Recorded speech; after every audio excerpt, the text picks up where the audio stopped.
wabarakatuh. Waalaikumsalam warahmatullahi wabarakatuh. Apa kabar anak-anak hari ini? Baik. Sehat? Sehat. Oke, sebelum memulai pembelajaran, mari kita berdoa menurut agama dan kepercayaan kita masing-masing. Berdoa dimulai.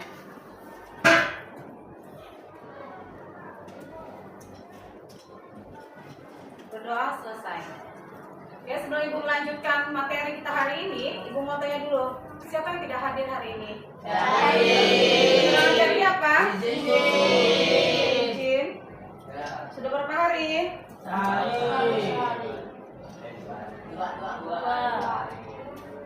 Kayaknya kalian hari ini segar ya? Tetap semangat, harus semangat ya. Hari ini materi yang akan Ibu sampaikan ke kalian tentang kerjasama antar umat beragama. Tujuan layanan di sini pemahaman pengertian kerjasama antar umat beragama, memahami manfaat kerjasama antar umat beragama, yang selanjutnya memahami kendala-kendala kerukunan antar umat beragama. Sekarang pengertian antar umat beragama. Mungkin kalian sudah tahu tentang pengertian antar umat beragama. Jadi kita selama ini kita bertoleransi antar umat beragama. Contohnya di dalam kelas kita saling menghargai teman kita yang muslim sedang berpuasa. Ya, ini contohnya. Dikala pada bulan puasa yang non muslim menghormati dan menghargai yang muslim. Sedang yang non muslim sedang makan, misalnya mereka menempatkan dirinya di salah satu tempat atau ruang yang tersembunyi di menjauh dari yang non muslim, yang muslim. Sekarang Ibu akan memberikan pengertian kita bertoleransi antar umat beragama. Selama ini kalian di dalam kelas toleransi kalian antar umat beragama sudah kalian laksanakan, yaitu menghargai teman kalian beribadah. Misalnya yang muslim setiap harinya kita sholat zuhur bersama. Yang non muslim mereka membaca kitab mereka pada jam istirahat. Jadi masing-masing kita menghargai teman kita sesama antar umat beragama. Di sini pengertian saling menghormati, saling menghargai, dan kesetaraan pengalaman ajaran agama, melakukan upaya bersama dan memelihara kerukunan umat beragama di bidang pelayanan. Contohnya, saling tenggang rasa, saling menghargai, toleransi antar umat beragama. Yang kedua, tidak memaksakan seseorang untuk memeluk agama tertentu. Misalnya begini, kalian yang muslim memberikan pengertian kepada yang non-muslim, ya kan? Memberikan pemahaman. Selama ini mungkin ada salah satu teman kalian di dalam kelas, dia bingung sekarang nih. Teman kalian di dalam kelas memeluk agama Buddha. Sedangkan ada orang tuanya menyuruh anaknya di sekolah nanti mengikuti agama Katolik. Mungkin kalian pernah mendengar teman kalian di dalam kelas seperti itu. Jadi bagaimana caranya kalian memberikan pemahaman pengertian? Misalnya kalian konsultasikan kepada wali kelas kalian, membawa teman kalian ke wali kelas kalian. Bu, ini ada teman kami, Bu, punya masalah misalnya. Masalahnya dia bingung, sedangkan dia ini agamanya di rumah adalah agama Buddha. Jadi begitu di sekolah, orang tuanya menyuruh si anak ini mengikuti agama Katolik. Karena apa? Karena mungkin adalah di sekolah kita guru agama Buddha memberikan pembelajaran 1 minggu 1 kali, ya kan? Jadi itu kalian mencarikan solusinya kepada wali kelas. Insya Allah nanti wali kelas atau pihak sekolah akan memberikan solusinya. Berikutnya, mematuhi peraturan keagamaan baik dalam agama maupun peraturan di luar peraturan negara dan pemerintah. Materi kerjasama antar umat beragama, manfaat kerjasama antar umat beragama di sini. Yang pertama adalah menegakkan keadilan. Menegakkan keadilan Di sini kerjasama antar umat beragama dapat menghasilkan langkah-langkah strategis untuk mengarungi atau memberantas praktek ketidakadilan yang sudah menyengsarakan rakyat dan umat dalam waktu yang cukup lama. Misalnya, dengan melaporkan pihak yang melakukan korupsi kepada penegak hukum. Contohnya selama ini misalnya kalian nih, misalnya ini di sekolah, ada bendahara di dalam kelas. Bendahara di dalam kelas tidak transparan misalnya. Apa pengeluaran yang dilakukan di dalam kelas tidak transparan. Itu wajib kalian laporkan kepada wali kelas. Kalian wajib melaporkan kepada wali kelas, Bu, ini Bu, bendahara tidak transparan Bu tentang uang kas yang kami bayar setiap minggunya. Ini contoh, ini misalnya. Ya. Lanjut, kendala. Perbaikan kerjasama antar umat beragama di sini. Yang kedua, perbaikan taraf hidup ekonomi. Kerjasama antar umat beragama memungkinkan adanya perbaikan taraf hidup bagi pemeluknya. Salah satu contoh kerjasama dalam bidang penggalangan dana untuk membantu korban bencana dan membuka lapangan kerja. Oke, lanjut. Perbaikan akhlak. Akhlak nih. Selama ini kalian di sekolah, kalian itu sudah diterapkan, sudah dibimbing, sudah diberitahu oleh guru agama, guru PKN tentang akhlak, ya kan? Apa yang kalian ketahui selama ini tentang akhlak? Aku mau tanya salah satu siswa. Apa yang kalian ketahui tentang akhlak? Ada yang tahu? Adab seseorang. Apalagi? Ya, perilaku sehari-hari. Contohnya saling menghormati. Kita di dalam sekolah ini, guru adalah pengganti orang tua kalian yang kedua, ya kan? Bagaimana kalian berperilaku kepada guru kalian, pengganti orang tua kalian di rumah. Contohnya apa? Misalnya contohnya apa? Menghormati guru, cara bicara kalian terhadap guru, perilaku kalian terhadap guru, ya kan? Bagaimana kalian tindak kalian, sopan kalian kepada guru. Contohnya apa? Cara bicara kita. Bagaimana cara bicara kita terhadap guru yang sopan? Betul? Sesama teman. Bagaimana cara kalian menghormati cara bicara kalian dengan teman kalian? Contohnya apa? Menjaga perasaan teman. Selama ini apakah kalian sudah menjaga perasaan teman kalian? Sudah? Sudah menjaga perasaan kalian adalah anak yang hebat. Kalian sudah berani untuk mengungkapkan kebenaran yang kalian keseharian kalian yang ada di sekolah. Contohnya kalian menghargai pendapat teman kalian di dalam kelas. Misalnya teman kalian memberikan pendapat, kita hargai. Setelah itu baru kita evaluasi. Apakah pendapat si A, si B, si C ini baik? Ya kan? Selama ini sudah kalian lakukan? Oke, selanjutnya. Selanjutnya adalah kendala. Rendahnya sikap toleransi. Rendahnya sikap toleransi adalah misalnya contohnya kalian toleransi kepada teman kalian. Teman kalian berangkat ke sekolah bersamaan dengan kalian, berangkat bersama-sama. Kalian memakai motor, teman kalian memakai sepeda. Saat itu kalian jumpa dengan teman kalian, sepedanya sedang bocor. Apa yang harus kalian lakukan? Menolong, membantu teman kalian. Misalnya ini lagi contohnya, waktu masuk sekolah tinggal 10 menit lagi. Apa yang kalian lakukan dengan teman kalian yang sedang menghadapi musibah? Bonceng dia sepeda. Memberikan tumpangan. Apalagi? Apalagi? Hah? Dorong. Ya. Kalian, misalnya ada teman kalian kendalanya sepedanya bocor, kalian memakai motor.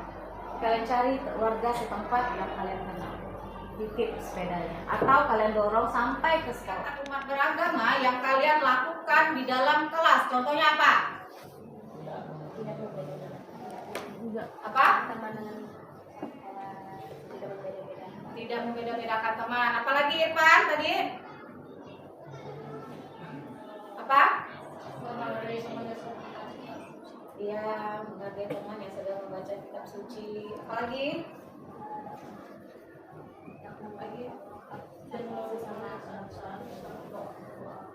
Tidak mengganggu teman saat berdoa. Jadi yang tadi kita awal pembelajaran kita yang kita lakukan, kita berdoa sebelum materi pembelajaran dimulai, kita berdoa menurut agama dan kepercayaan masing-masing. Masing-masing berdoa dengan agama, ya kan? Dengan tertib. Itu saja sudah contoh dari toleransi. Kita menghargai teman kita, menghormati teman kita. Bagaimana caranya? Kita misal sampai tadi berteman, kita tidak boleh memilih teman kita. Misalnya kita berteman sesama muslim atau kita berteman sesama muslimis, ya kan? Kita selama ini harus merangkul teman kita. Ada salah satu teman kita di dalam kelas, dia itu menyendiri. Apa akibatnya dia menyendiri? Apa masalahnya dia sering menyendiri? Kenapa? Pasti ada sebabnya. Kalian harus melakukan pendekatan dengan teman kalian, bukan menjauhinya, tapi melakukan pendekatan dengan teman kalian. Bagaimana cara kalian mendekati teman kalian? Apa? Ajak dia bermain. Apalagi? Ajak dia berbicara. Ya kan? Kita yang memulai dulu. Bukan teman kita yang sedang menyendiri, yang sedang ibaratnya tidak mau berteman, tidak mau ngobrol, kita biarkan, kita abaikan. Kita ajak dia bermain. Kita ajak dia ngobrol. Insyaallah semuanya akan baik-baik saja. Ya kan? Selama ini ibu lihat kalian ini ibaratnya kekeluargaan kalian sudah baik. Jangan sampai kebaikan kalian itu membuat pecah. Contohnya hanya gara-gara perkataan selama ini di kalangan remaja sering mengolok-olok nama orang. Dan jangan sampai hanya gara-gara kalian mengolok-olok nama orang tua melukai hati teman kita. Menyembuhkan seseorang yang sedang luka itu sangat sulit. Tapi menyembuhkan seseorang itu, kita menyembuhkan hati teman kita itu sangat sulit. Bagaimana caranya? Kita harus menjaga sikap, kita harus menjaga perilaku, kita harus menjaga omongan kita, cara bicara kita. Paham? Paham. Oke. Antar teman beragama. Ada berapa tempat ibadah? 5. Coba sebutkan. Ini apa? Ini apa? Hindu. Ini apa? Buddha. Ini? Katolik. Ini? Ini? Islam. Ini? Kristen. Nah, tempat ibadahnya. Tempat ibadah, ya. Ini apa? Ini?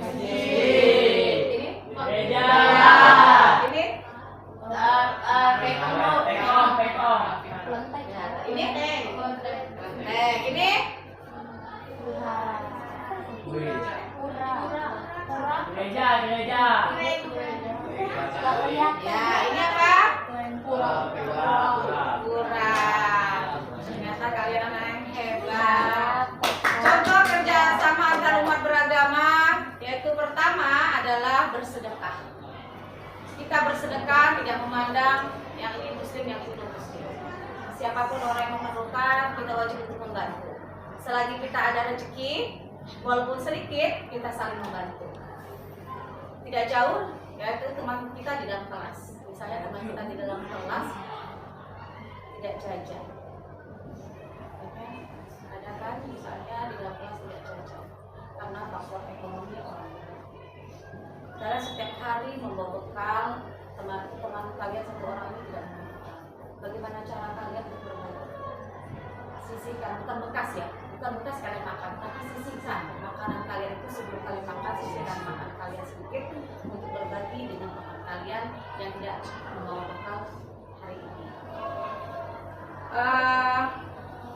Yang tadi sudah tidak mengganggu ibadah teman kalian, mengganggu tempat ibadah, kita membantu tetangga kita bertoleransi membangun ibadah. Misalnya di salah satu kampung kalian itu ada tetangga kalian bergotong royong membangun musola. Bagaimana cara kalian untuk menunjukkan kalau kalian itu bertoleransi, yang non muslim misalnya, membantu walaupun hanya mengaduk semen atau menyusun bataku. Bagaimana caranya kalian menunjukkan bahwa kalian adalah bertoleransi antar umat beragama walaupun bukan satu agama, tapi bagaimana caranya kerukunan antar umat beragama yang kalian lakukan. Saling menghormati tadi sudah, berbagi daging kurban. Ya kan, yang muslim kita ada hari raya kurban. Ya bagi yang mampu untuk berkurban, jadi berbagi kepada tetangga terdekat kita yang bukan Islam atau yang tidak kurban saat itu. Bagaimana cara kalian berbagi? Misalnya contohnya kalian setahun ini berkurban. Bagaimana cara kalian berbagi? Misalnya dapat 9 kantong nih, 9 kantong. 4 kantong untuk keluarga kita yang terdekat, 5 kantong untuk berbagi pada orang yang sangat mampu. Kita tidak memandang orang itu ya muslim atau non muslim. Yang penting tetangga kita yang sedang memerlukan daging kurban. Lanjut, membersihkan lingkungan. Pernah nggak kalian melihat gotong royong di kampung kalian? Di situ muslim semua kan? Ya. Ada nggak yang non muslim? Bagaimana cara kalian membersihkan lingkungan bersama-sama, bergotong royong bersama-sama, berbagi pekerjaan, apalagi selain berbagi kerjaan, saling membantu, apalagi misalnya kita yang tidak sempat untuk ikut bergotong royong, kita mengeluarkan misalnya makanan atau makanan. Kan pernah kan kalian lihat kan? Gotong royong kayak sedang haus-hausnya ada tetangga kalian yang tidak bisa membantu kalian bekerja sama hari itu bergotong royong membersihkan lingkungan. Jadi dia membuat air minum untuk kalian. Ya kan? Lanjut, saling membantu tadi, saling mengingatkan atau menjaga keamanan lingkungan. Sudah amankah lingkungan kalian saat ini? Sudah aman nggak lingkungan kalian saat ini? Pernah nggak kalian dengar di lingkungan sekitar kalian iuran keamanan? Ada. Kalau ada iuran keamanan itu adalah untuk menjaga ketertiban lingkungan sekitar kita. Oke, mungkin sampai di situ dulu materi Ibu. Ibu akan memberikan kalian. Baiklah anak-anak, hasil dari instrumen penilaian hasil kalian tadi, kita akan kerja kelompok dan akan presentasi di depan. Masing-masing satu kelompoknya 4 orang dan akan maju di depan adalah 3 kelompok yang Bu minta. Yang pertama kelompoknya Rasra ya, ini kelompok Rasra. Kelompoknya Kanza. Selanjutnya kelompoknya Jessica ya.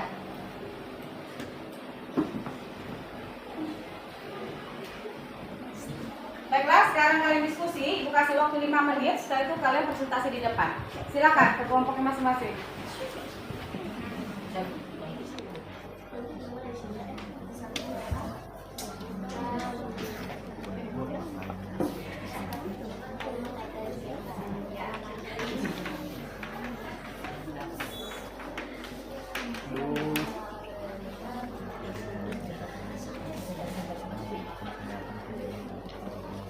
Jangan lupa tulis nama kalian ya. Iya Bu. Cantik.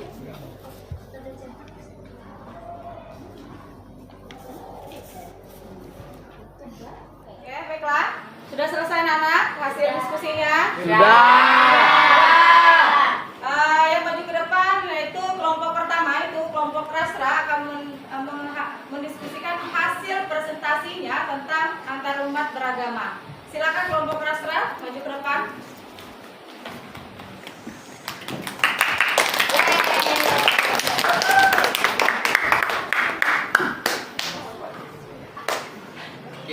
Assalamualaikum warahmatullahi wabarakatuh. Waalaikumsalam warahmatullahi wabarakatuh. Kami dari kelompok 1, nama saya Rasra dan Perdita. Nama saya Nadine Fatin Gastian. Nama saya Rizky Prasetya. Nama saya Famila Tamahardika. Di sini kami akan mempresentasikan hasil diskusi kami tentang 6 agama yang diakui di Indonesia. Pertama, kita punya Katolik. Katolik dipimpin sama biarawan. Di tempat ibadah Katolik adalah gereja. Kedua adalah masjid, tempat ibadah umat Muslim. Ketiga ada Konghucu, tempat ibadahnya Kelenteng. Keempat ada Kristen Protestan, beda dari Kristen biasa yang dipimpin sama Paus. Tempat ibadah juga gereja. Kelima ada Hindu, tempat ibadahnya adalah Pura. Sedangkan yang terakhir Buddha, tempat ibadahnya adalah Vihara. Terima kasih.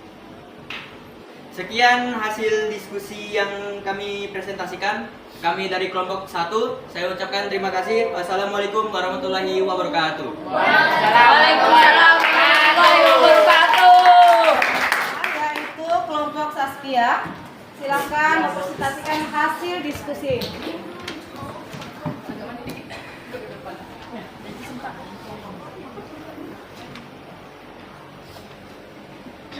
Assalamualaikum warahmatullahi wabarakatuh. Selamat siang semuanya. Waalaikumsalam warahmatullahi wabarakatuh. Selamat siang. Selamat Kami siang. dari kelompok 2 ingin mempresentasikan tentang agama beserta tempat ibadahnya yang ada di Indonesia. Sebelumnya silakan kami memperkenalkan diri terlebih dahulu. Nama saya Rifani Ashifa. Nama saya Zaskia Kanjabila. Nama saya Gresita Pansio. Nama saya Laudia Fausabila. Baik, kami akan mulai menjelaskan. Di sini ada tempat ibadahnya yaitu masjid, agamanya adalah Islam. Dan di sini tempat ibadahnya gereja dan agamanya Kristen. Yang ketiga ada kelenteng, itu tempat ibadah dari agama Konghucu. Yang keempat itu ada vihara untuk beragama Buddha.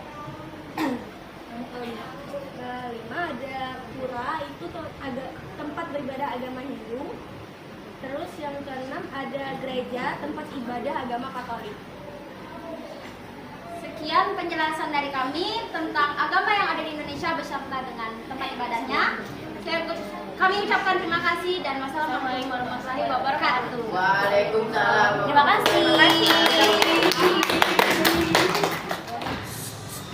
Baiklah, kelompok selanjutnya ada kelompok 3 yang akan mempresentasikan hasil kelompok mereka, yaitu dari kelompok Sapa. Kelompok Sapa silakan maju ke depan.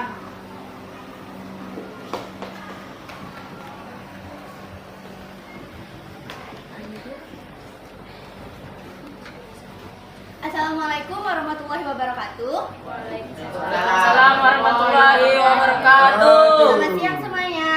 Siang. Pada pertemuan kali ini saya akan mempresentasikan hasil diskusi dari kelompok kami yaitu kelompok 3. Sebelumnya izinkan kami mengenalkan diri kami sendiri. Perkenalkan, nama saya Syafa Al-Zahra. Perkenalkan, nama saya Angelina. Perkenalkan, nama saya Isalda. Perkenalkan, nama saya Sinta Bisono.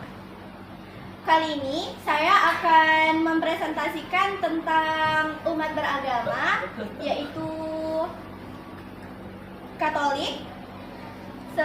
Umat besarnya seperti Paus atau Uskup, Buddha yaitu Dikhu, Islam yaitu Ustadz, Kristen yaitu pendeta, Hindu, pendikta, dan Konghucu, Wenshi. Sekian presentasi dari kami. Wassalamualaikum warahmatullahi wabarakatuh. Selamat siang. Siang. Siang. Siang kedua. Di sini dulu. Sampai ketemu minggu depan dengan materi yang berbeda.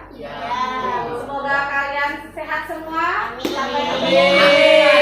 Assalamualaikum warahmatullahi wabarakatuh.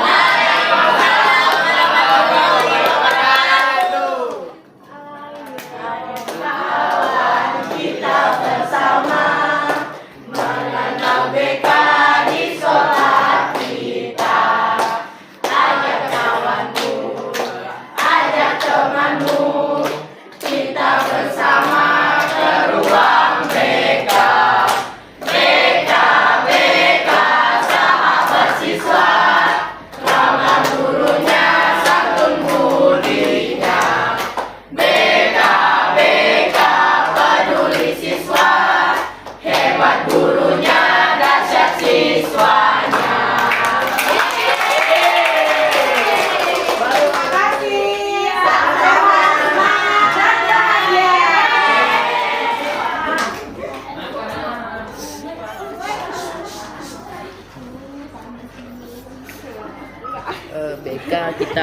kita masuk BK. Bu, salam dulu Bu.